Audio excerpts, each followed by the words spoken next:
What's going on, everybody? Welcome to the second edition of New Music News Friday here on the Groove Line.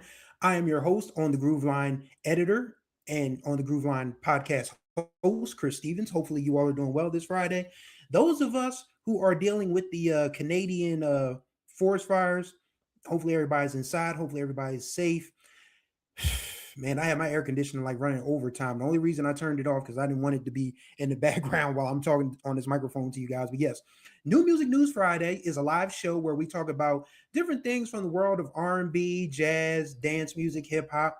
And today we even have a gospel note to talk to you guys about. So if you are new to this channel, be sure to subscribe and tap that notification bell so you're notified of all new videos that drop on the Groove Line on the YouTube channel. If you're following us on Facebook or if you're new on Facebook, be sure to follow us on Facebook. And want to remind you guys that if you're following us on YouTube, if you're watching on YouTube, you can send a super chat to donate to this particular podcast. It can be $1, it can be $2, it can be $5, it can be 10, it can be whatever you feel like you can spare to keep this podcast and this news outlet going, because I have big plans for On the Groove Line. And I know on Facebook, a ton of you have tuned in, since I've been posting different reels and such. And I thank you all for joining us. So today, we are going to talk about the internet. We're going to talk about Sid.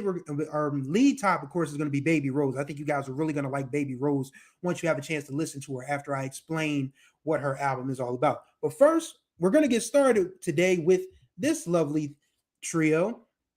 That's Sid, formerly known as Sid the Kid, Matt Martians, and Steve Lacy. They collectively are known as the internet, and they confirmed recently on a New York Times podcast that they are indeed reuniting for their first album in nearly 10 years. So they're saying it's going to come out at the beginning of 2027. Sid just released another solo album. Steve Lacy has a solo album out. But here's what the internet had to say about the possibility of them getting back together.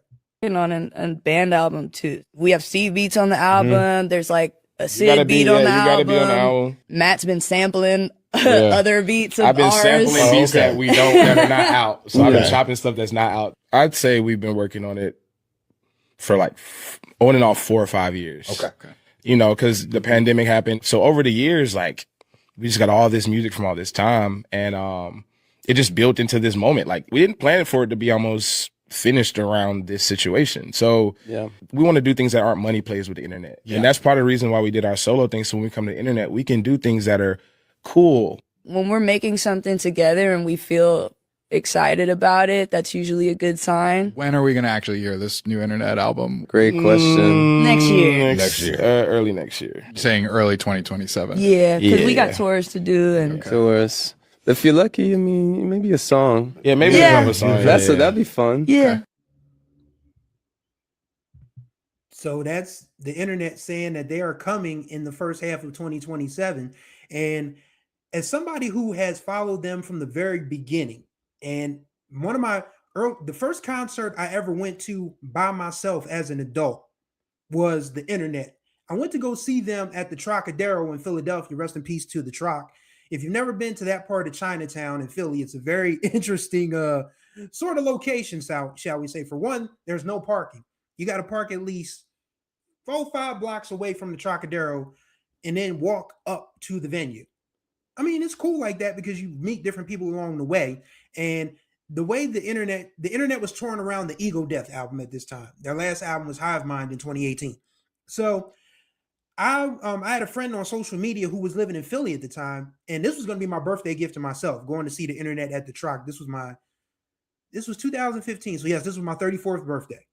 So I wasn't old yet, but me and his friend went around the same time, and we met in front of the Troc, and we didn't realize it was going to be a boatload of college kids there to see the internet.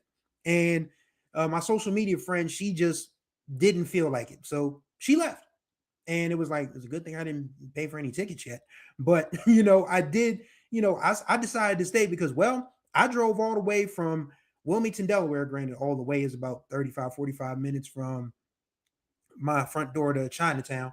But I was driving a 1997 Honda Civic at that time. That car was on its last legs. I was really pushing it. You know what I'm saying? But I went to go see the internet. They performed very, very well. I still have a few videos from that show, actually. I'll never forget, Sid roasted me because I was sitting all the way back in the balcony. And she was like, I need everybody to turn the lights on their phones. And I couldn't find the flashlight on my phone, and I just instinctively held my phone up. And she was like, bro, you got to turn your phone on. So, that was my one, little hilarious concert moment. But yeah, I went to see the internet over 10 years ago. And I've been a fan. I've been a fan of them since the Feel Good album. And going back and listening to all of their stuff, you wonder just how much more they can give you, because they literally changed the game with Ego Death in 2015. Like, that was a tremendous album that didn't get enough credit, even though it influenced a lot of the alternative soul stuff that you hear today. It absolutely did. You had Girl on there, you had Special Affair, you had Palace Curse, you had a lot of other great stuff on that album. So if you're not familiar with the internet, I highly recommend you check them out. And we're going to talk about Syd's new album out. She just mentioned that she's got tours to do. So we are going to talk about Beard, which is her first debut, her first album since Broken Hearts Club way back in 2022. And Syd called this album Beard because she always had she said in her own words, she always had a lot of peach fuzz on the top of her lip. And she felt like, the things that you weren't supposed to have as a woman, because she's a mask presenting woman as is anyway, masculine presenting. So she's like, well, I'm just going to let this beard grow. And then of course it didn't grow into an actual beard, obviously, but she titled the album that because she's talking about everything that she's stripping bare and just, letting things be what they are on this album. And there's a lot to digest. Like, Syd has a unique perspective when it comes to being self-aware. This whole album is, I shouldn't get drunk. I shouldn't get high. I should be better in my relationships. She's married now, by the way. So she's like, I need to be better as a human being. But so much of this stuff that I do is a defense mechanism and, protection from whatever is bothering me at the time. And Beard is full of instances like that. You have a song, like Closet with Cube, where she talks about, wanting to share clothes and different things of that nature. You have a song like Bad Guys, where she knows that, what she's doing is wrong, but, bad guys were good guys at one point in time. And then, of course, you have Too Many Days, which closes the album, where she talks about how she just needed to get right because she was chasing too many women. She was drinking too much, but she had these responsibilities now. She was taking care of family. She bought a truck she was trying to flip. Everything about this album is just incredibly self-aware.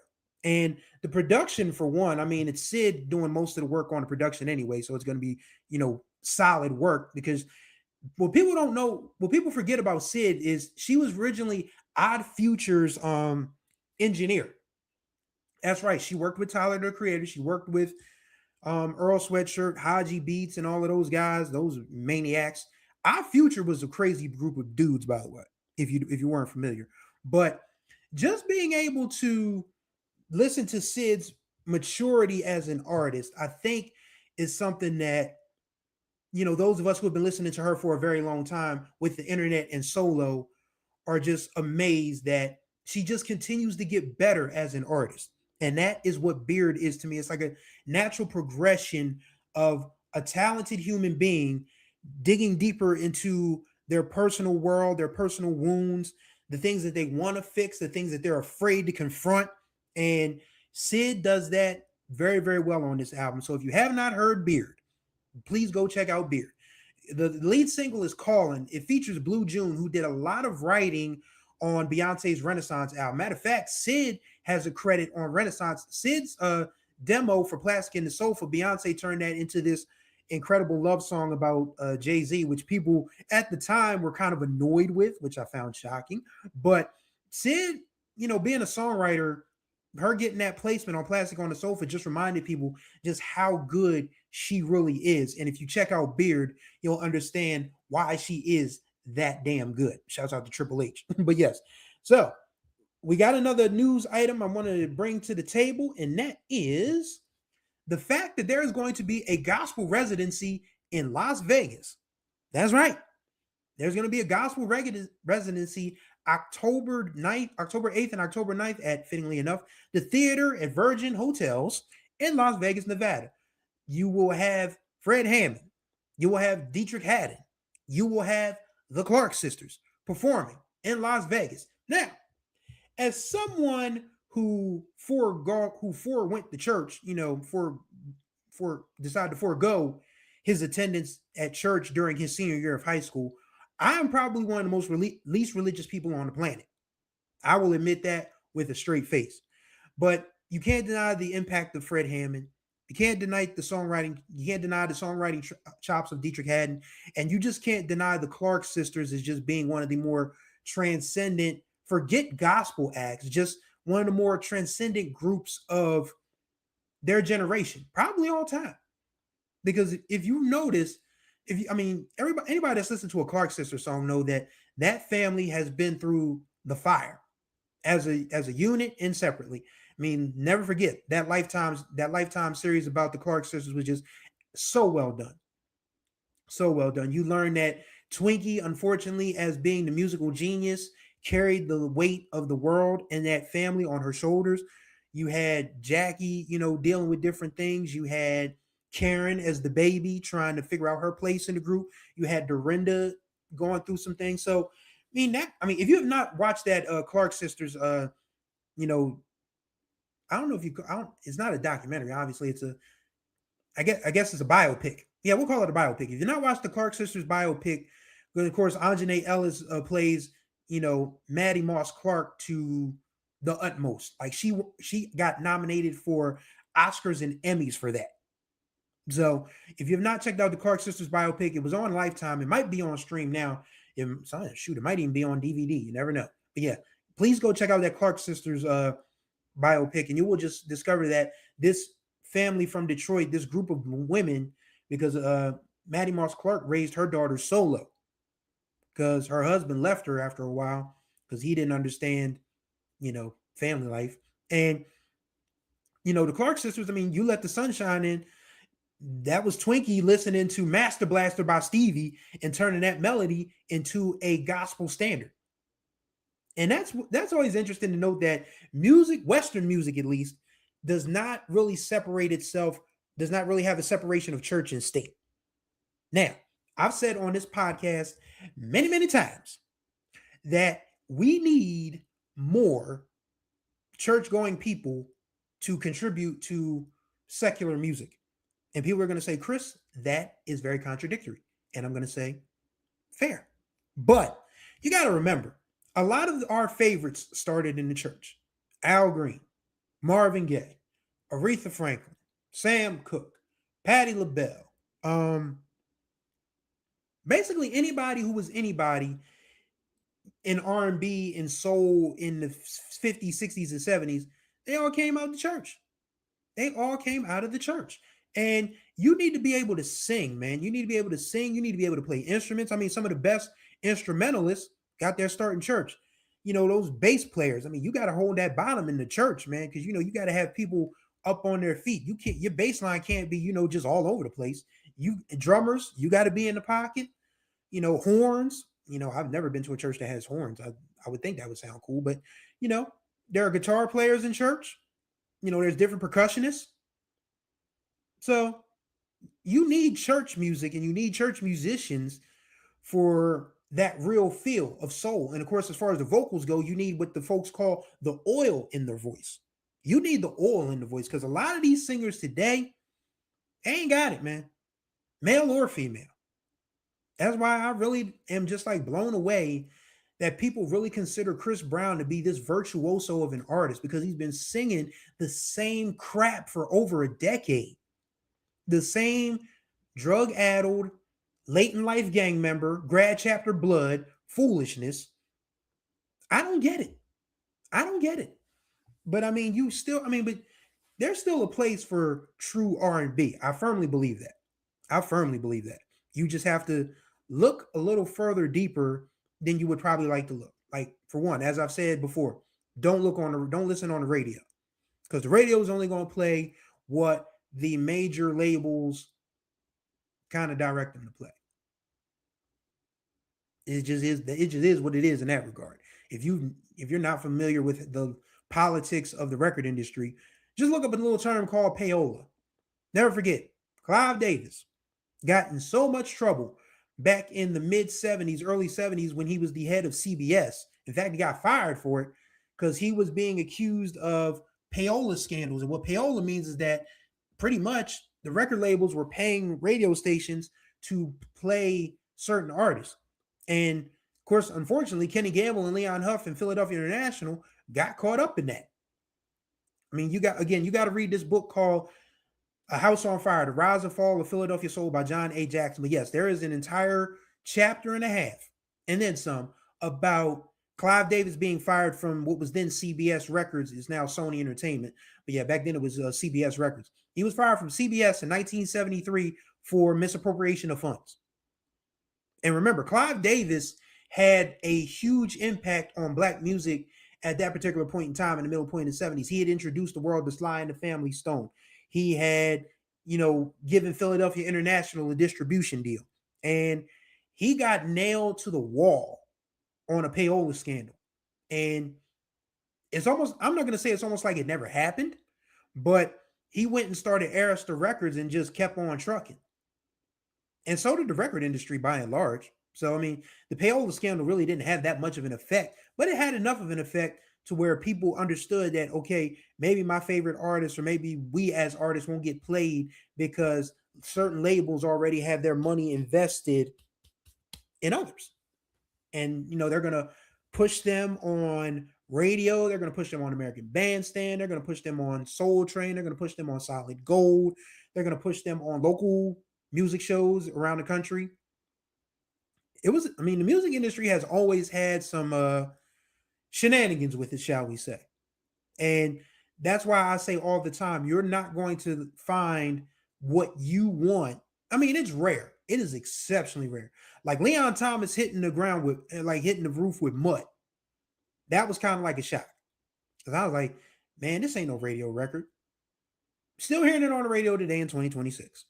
Prove me wrong. But yes, you got to be able to, if you're looking for music, you have to be able to look deep. That's what Marcus Chapman said when he was a guest on his podcast a few months back. You have to be mindful that you have free will to search for the music that you're looking for. You can find it on stream. You can find it on YouTube. You can find it on different outlets like R&B Rated. You can find it on Soul Bounce. You'll find it eventually on the Groove Line, because I do have a website, by the way, on thegrooveline.com. So there's a lot that you can do to find the music that you want. It's just not going to be on traditional channels. Like, it's not going to be, you're not going to find it on the radio. You're definitely not going to find it on MTV or BET, because who does music videos anymore? Can you name the last real music video that grabbed your attention in 2026? Nobody does music videos anymore because, well, everybody's doing dances on TikTok. There's no need for a record label to put out a budget for a music video or a visual now, as they call them. They call them visuals now. Yeah, but there's really no emphasis on visuals anymore because everybody's able to do their own little TikToks and promotions and all of that. And it's like, wow, we don't need to put together $1 million budget for a music video, which sucks because music videos used to be fun. I'm old enough to remember when Michael Jackson had like advance notice that the Remember the Time video was coming. And it was after my bedtime because I was 10 or 11, 10 going on 11.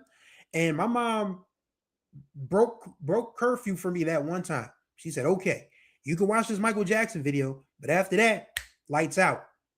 And Remember the Time just blew my mind. I mean, we all remember Mike, Magic Johnson is one of the Egyptian guards, Eddie Murphy as the king, Amon the queen, and Michael, being this random, dancer or pauper or whatever, showing up and trying to remind Amon of the times that they had together before she married the king. Like, it was just one of those memorable things of a childhood that you can't get these days if you're a kid. And I think that's why kids are so, I guess, jaded about not just music and movies and culture, but life, because they don't have the experiences that we had. And we lost our way because we became the adults that hated the kids when we were the kids that the adults hated all those years ago. So you have to, as adults, we have to really own our stuff, we'll say, and how these kids just don't respect art. They don't respect creativity. Well, I don't want to say they don't respect it. I mean, they just aren't moved by it like we were. I mean, we were moved by different art, different artists, different albums, different music videos, different movies, different books. Oh my God, as a writer, it hurts my heart that people don't read anymore. Like, reading used to be fun. I mean, reading was fundamental and it was fun too. So I digress. That being said, speaking of reading, I have a novel and I want to share it with you guys. It's called A Widower's Gift.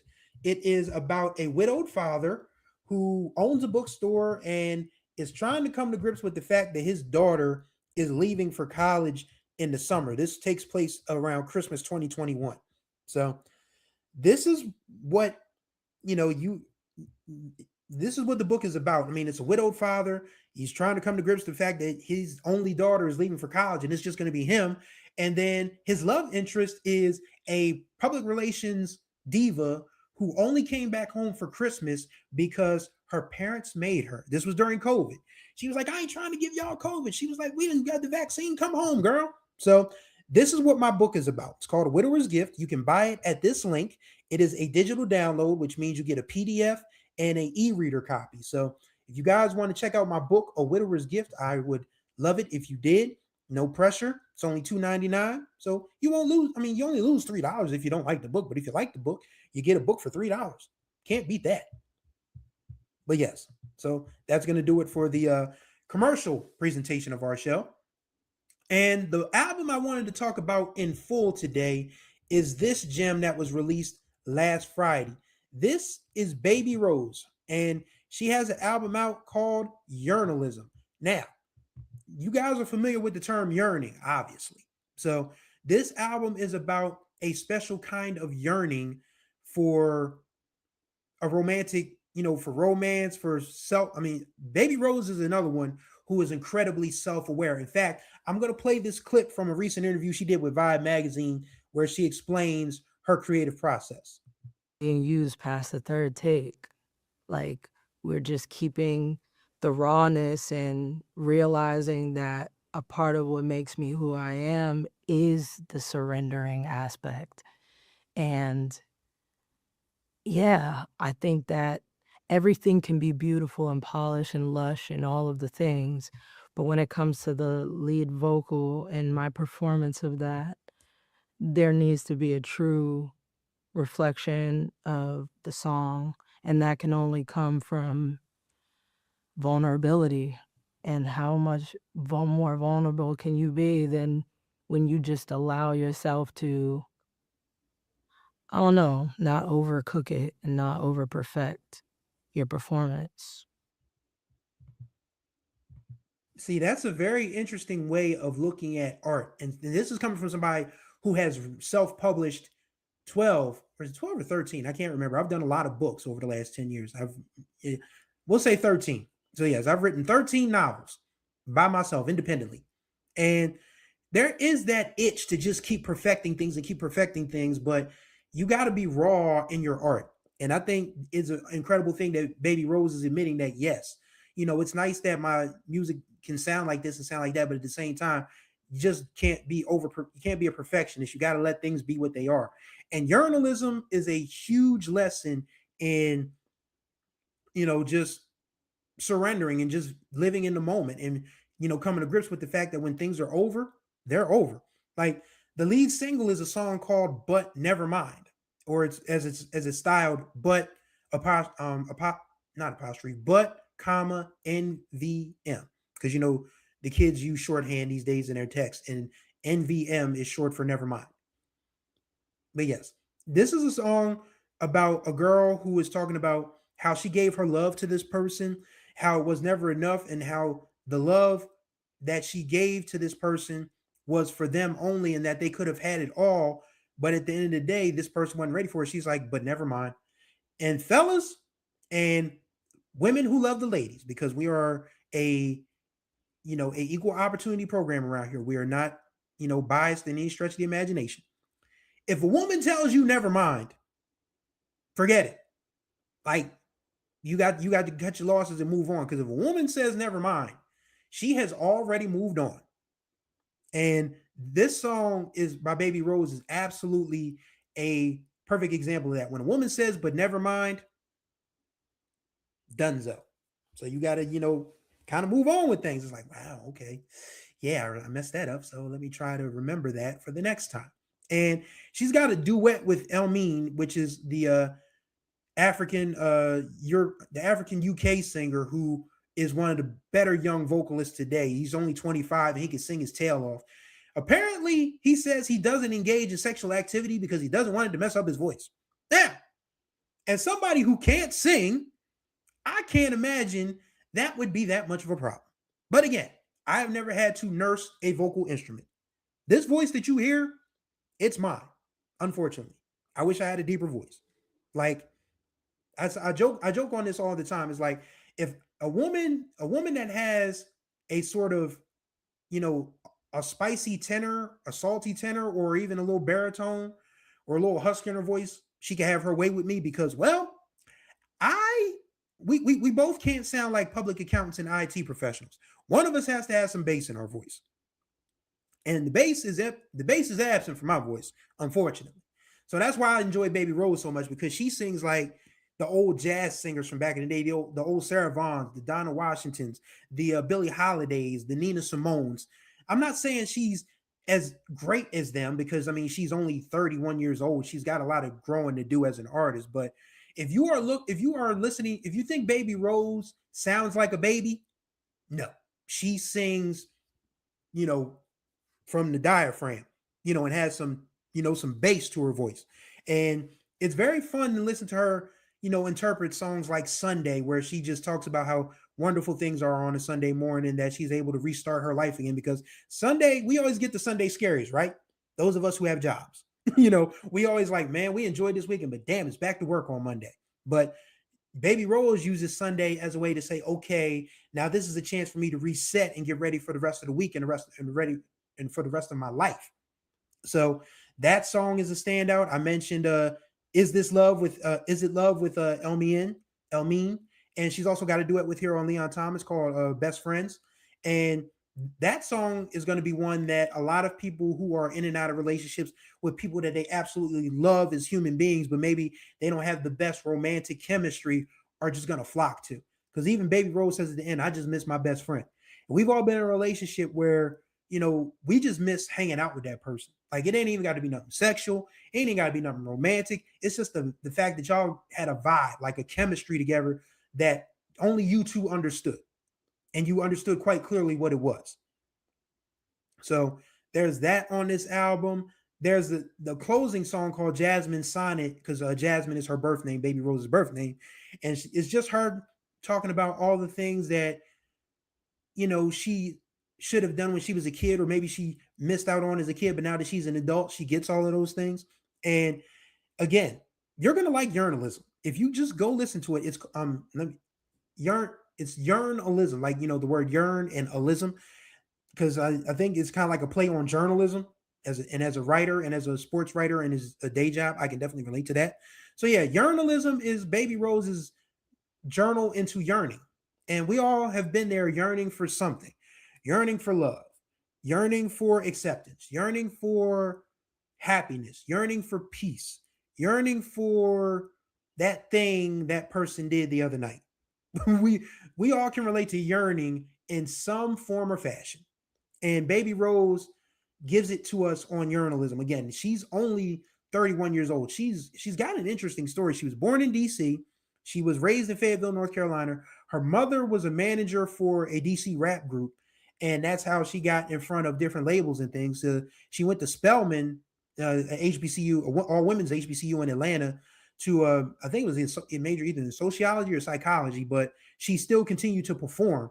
And she put out a couple of albums on Island Records. They didn't do very well. So this new label called Secretly Canadian, which is an interesting name for a record label. Gee, I hope Drake isn't running it. But yeah, she went to Secretly Canadian Records and she put out a good album in 2023. And now she's back with Yearnalism in 2026. And if you think that, certain forms of R&B are dead, they're not. Because Baby Rose, again, she sounds like somebody out of the 50s and 60s. The instrumentation, it sounds very 60s, 70-ish without being cheesy. And it's a beautiful record about growth. Like I said earlier in this show about Sid being incredibly self-aware, Baby Rose is just as self-aware. I think it's different because Sid has all of these different vices that are messing with her, you know, the drinking, the drugs, the woman chasing. For Baby Rose, I think her vice is love. I think that's her vice on these records, that you just get the fact that this is a young woman who deeply reveres and respects and admires love and feels absolutely crestfallen when her partner doesn't have that same respect and admiration for love. And you get that sense on Yearnalism that, you know, she just says on songs like When I'm Gone, you know, I'm gonna do me, I'm gonna be fine. And you have a song like Better when, you know, she's like, I can't, hide myself, to save your feelings because I'm better than that. Like, just an incredible record. I mean, like I said, R&B as people loved it back in the 50s, 60s, and 70s and 80s, and even part of the 90s, it ain't dead. It's just not being pushed widely. You're gonna have to look deeper for it. You're gonna have to, do some digging. You're gonna have to do some real digital crate digging, is what I want to call it. Digital crate digging. That's what you gotta do to find the music that you want. If you think that people aren't doing disco anymore, there's disco records out there. If you think people aren't doing jazz fusion, jazz funk, Butcher Brown out of Richmond, Virginia. If you are looking for something along the lines of, Return of Forever, Weather Report, Headhunters, Roy Ayers Ubiquity, Butcher Brown. Trust me, Butcher Brown, they got that jazz sound that you like. Guaranteed. I mean, if you think that people aren't doing like, bedroom music anymore. I mean, bedroom music that isn't raunchy. There's people doing that too. You just got to look deeper. And you'll be glad that you did. So yes, that's going to do it for this edition of New Music News Friday here on the Groove Line. Thank you all for tuning in. Contact information will be in the YouTube version of this, which I'm going to edit after we go off the air today. If you want to follow us on social media, we have an Instagram account. It's instagram.com/@onthegrooveline. We have a Facebook page. If you're watching us on Facebook, you already know this. But if you go to facebook.com, it's facebook.com/onthegrooveline. If you're watching on Facebook, we have a YouTube channel, youtube.com/@onthegrooveline. Be sure to bookmark our website, onthegrooveline.com. That's all one word, onthegrooveline.com. And we have music reviews and music news over there. And I'm going to keep, doing these live Friday shows that people, so you guys can tune in and see that this is what I talk about on Fridays. And I'm still going to be doing different music reviews for our YouTube channel, and still going to be working on getting guests. We've had Michael Cooper from Confunction on this show. We had Keith Kilgo from the Blackbirds as our first guest. We're coming up on a 1-year anniversary of that. We've had the Philly funk band Breakwater on here. We've had, who else have we had? Bernard Jackson of Surface. We've had a lot of great guests. I had the mother of black music, Deanna Williams, on the show. So this is a full service podcast, folks. Once you get involved, you're gonna love it here. I promise you. So thank you guys for riding with me on the Groove Line, and especially our New Music News Friday this week. And until the next time we ride, may you find the groove. That's what I was trying to do. Or may the groove find you. We gone.